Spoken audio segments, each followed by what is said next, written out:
Hello and welcome to the Kerry Garden Show here from Boyles in Killorglin. I'm Alan Finn and I'm joined as always by our gardening expert Miguel. Miguel, how are you? I'm okay.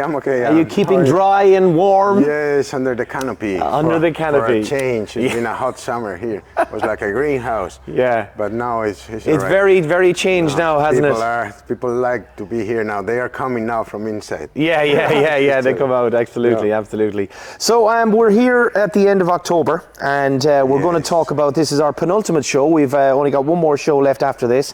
So we're going to talk about things to do for this time of year, the end of October and kind of into November.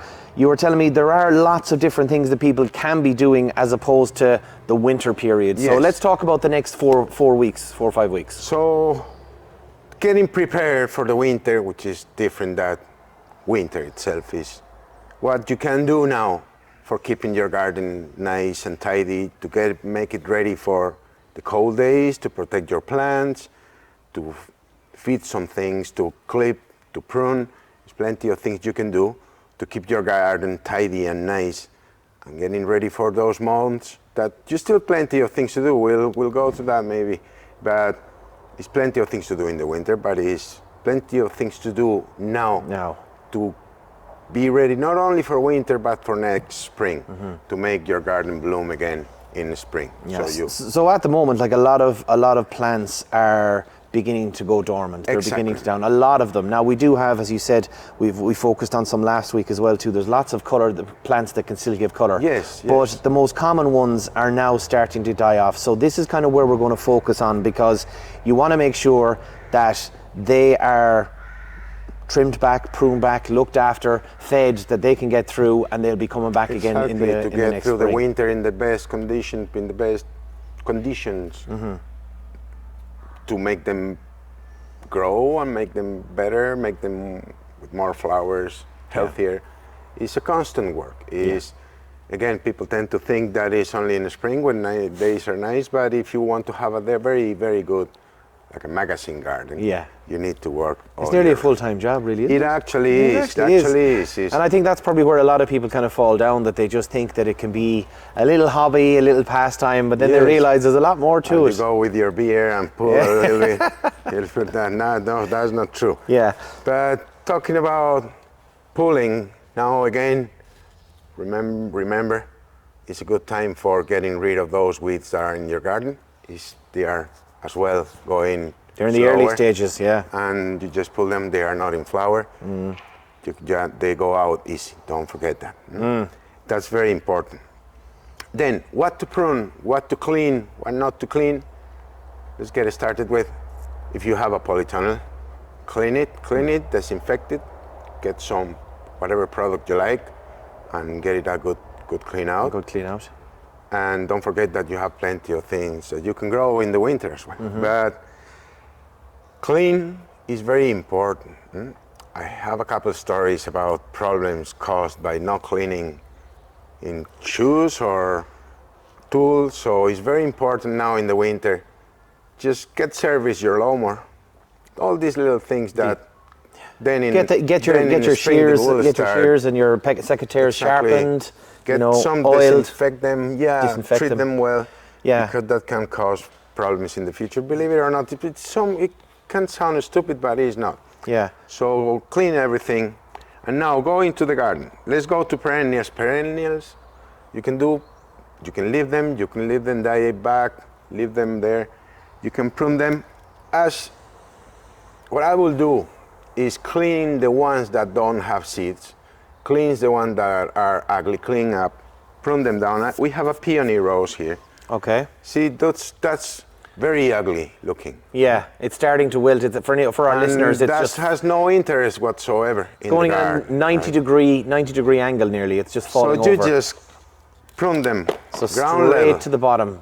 Straight to the bottom. Yeah. And clean it visually. That won't help birds or anything like that. Yeah. So there's no actual purpose for it. It's lost all its uses. So just go straight down to a couple of centimeters and then just leave it like that. Back. Okay. But there's another plant like this Strantius is still a little bit, it's still flowering actually, because it's a late flowering perennial. But those seeds, those pods that are here, Yeah. They will be feeding birds in the winter. So they have a purpose. So they have a purpose. Okay.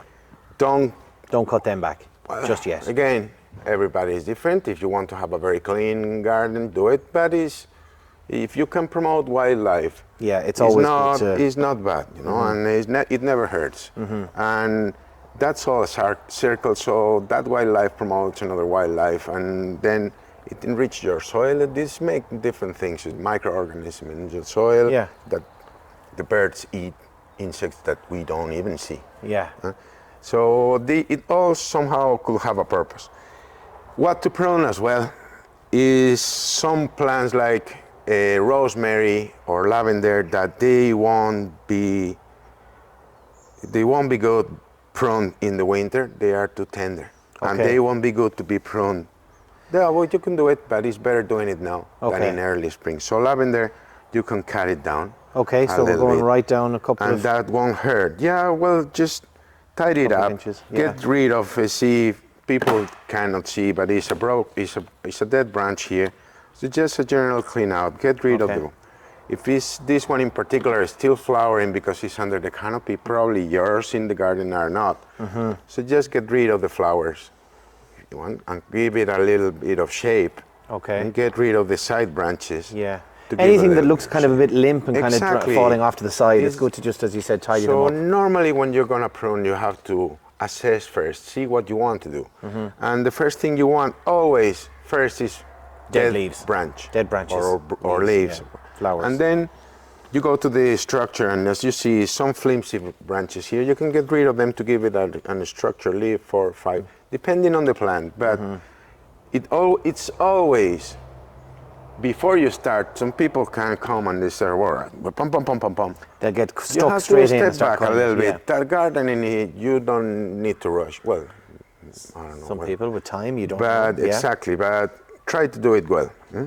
It's not, it won't make any difference in time, actually.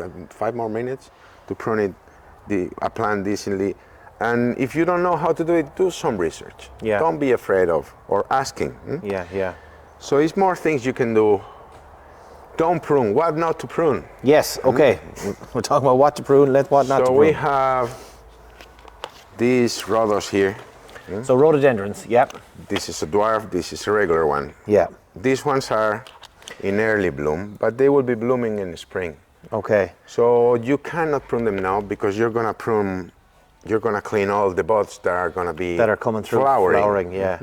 So when to prune these fellas is when they are out of flower. Not pruning azaleas, camellias, rhododendrons, mahonias, early flowering plants. Don't prune them now. Prune them after flowering. Okay. And that would normally be when, Miguel? Would that be during the summer? Well, depending on the variety, summertime. Summertime, it would be more summertime than any other. Now, this rhodo here has a lot of kind of wilting flowers, but as you said, the buds are still there. So it's literally a case of just going and cleaning and pulling off the flowers. That won't be promoting the flowering like it does in other plants, in annuals, but it will be preventing from fungus. Yeah. And it will be, you see now is another bud coming on the sides. That will be all covered with dry leaves. Sometimes they won't be coming out. Okay, so it gives a little tidy up and stuff like that. Yeah. And what about the stems that the flowers were on? Do we leave them? Though, yeah, just leave them there. Yeah. Well, you can take them out, but they will be pollinating. Okay. Some of them. Point. Yeah. Those are male and female flowers, so they have different times of flowering. Like believe it or not, the hydrangeas. Okay. They have male and female flowers. Yeah. The same. Oh wow! Right. Yes. So they pollinate themselves. Yes. Okay. They do. Right. What else to do? Bulbs. We were talking about bulbs the other day, and we were saying that tulips are better November or December. To get them in the ground, get the bulbs in. It's not very cold yet. No, it's actually quite mild still, yeah. But getting chilly though. Again, it won't be a bad time for thinking about tulips. Okay. Remember that if you do it before, it's a very, very bad disease called tulip fire. It's a fungus, and they basically disappear. They melt. Okay. But it's a good time for having them Lawn food is Yep. the last time. It's the last opportunity for you to feed the lawn. Now while it's still mild and it's still all right. That difference between autumn, we probably talked about that. That The has autumn less feed is nitrogen. less nitrogens, yeah. So it has more phosphorus. It promotes the roots. That's strengthening the roots. It gives the foundation for next year. I'm having an awful trouble even just getting my lawn for that final cut because there just hasn't been a lot of dry days. You know, so that's kind of the hard one. So at the moment, my lawn is actually it's very wild because I just haven't had a chance, and I don't want to mow it while it's damp. Yeah, well, it won't be making more bad. Won't be much. Yeah, it's not going to grow much anyway. No, it's better living it, and if you can find an opportunity to leave it a little bit, just take a trim off the top. Yeah, you were saying that to keep it on the highest. Keep it a little bit high because the cold could affect it if you scalp it. Yeah. But this thing is you cannot fight against nature. Or well, we try sometimes. we do. It's not easy. So let's talk about. You were talking about as well about trimming. A lot of people would have these guys, your buxus, your topperies. And stuff like that, and while they they stay green over the winter. Yes. What you're saying now is kind of the last chance to kind of just shape them a little bit or exactly. anything like that, Not a hard pruning, but if they will be nearly dormant as well in the winter, there will be very low activity, so it won't be growing unless it's a very, very mild winter. So if you clip them now, all these little shootings. So it's all the light green. So it's the light green or whatever it is overgrowing. Yeah. Slightly to give a little bit of clipping to keep the shape. That will stay like that. For the ones that cannot see this, we've got a round very, buxus. very light shape to the tree, to the ball. That will stay more or less like that the whole winter. Yeah. And it won't be damaging the plant. Be careful, don't go very hard. Now it's still mild, but you never know. In 10 days or something, could be a cold wave. It could be hurting the plant. And do you need to feed these or anything at all? No, I will say it's too late now for them. Yeah. It will be dormant. It will be a waste of money. It could be scorching some leaves as well. Yeah. Burning some leaves but it's better starting in spring and finishing about August. Okay. Will be the last time. Yeah. No, it's not a golden rule. So just leave them be and just trim them and shape them up, and they'll stay. It's the very light trimming to keep it in the shape if you didn't do it before, because that will stay like that, more or less like that the whole until they. Now behind us, you've got this one. Tell about what you got there over your shoulder. It's the same principle with the topiary or hedging. This one we have here is already clipped. It should have been done in a perfect world with the secateurs rather than the shares, right? But we want, I shouldn't say this, but because with the shares you cut the leaves, but with the secateurs you just need to go the actual stems. Now for our listeners, what is that? That's a holly. A holly tree. That's a holly tree. Okay. It's half standard, so it's one stem and it's a pom-pom, it's a bulb on top. And that's been growing the whole spring. That was half of the size when it arrived. Now it will go dormant. When we clean it, we were very careful with not removing the berries. That will give you color as well in the winter. That will stay like that as well. Maybe under the canopy will be growing a little bit because the conditions are different. But outside in the real world, it won't be growing much. So if you do it now, again, light clipping, don't go hard, because you will be exposing parts that were not getting the light. And now is not the right time for that. Okay, all right. So do more damage. You could do more damage. It could be more damage if you go hard now. Just go. If you want to go hard, do it in the spring when they have the opportunity to regenerate. Yeah.